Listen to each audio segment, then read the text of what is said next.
Hi, I'm doctor Durga Kalyani, chief dermatologist, కేహ skin and hair clinic, Hyderabad. Hair transplantation procedure గురించి మనం చాలా వీడియోస్ చేసాం. అంటే అసలు ప్రొసీజర్ ఎలా ఉంటది? ఎవరు చేసుకోవచ్చు? దానికి ఎలాంటి జాగ్రత్తలు తీసుకోవాలి before and after the procedure అనేవి చాలా వీడియోస్ చేసాం.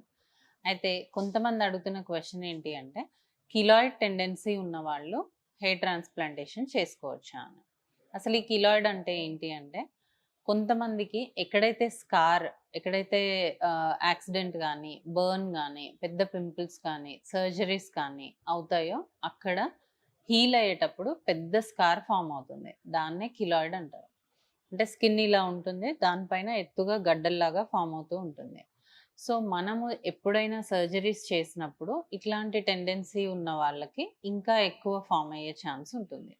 సో, ఈ హెయిర్ ట్రాన్స్‌ప్లాంటేషన్ చేసుకోవచ్చా అనే డౌట్ వాళ్ళకొస్తుంది, అడుగుతున్నారు.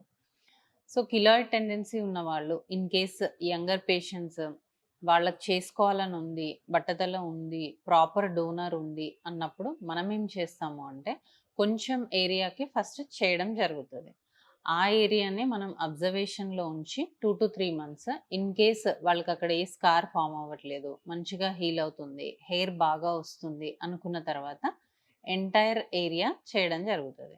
సో, కిలాయిడ్ టెండెన్సీ ఉన్న వాళ్ళకి జనరల్‌గా అయితే చేయకూడదు. కానీ చాలా మైల్డ్ కిలాయిడ్స్ ఉన్నవాళ్ళు, లేదు చాలా ఎంతూసియాస్టిక్‌గా ఉన్న వాళ్ళకి మనం ఇలా కొంచెం పార్ట్ చేసి, ఆ తర్వాత 2-3 మంత్స్ చూసి, దాని తర్వాత మళ్ళీ మనం రిమైనింగ్ ఏరియా సర్జరీ చేయడం జరుగుతది.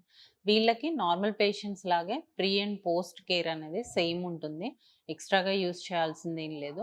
ఇన్ కేస్ మైల్డ్ స్కారింగ్ ఏదైనా ఫార్మ్ అయితే సిలికాన్ షీట్స్ యూజ్ చేయడం జరుగుతది.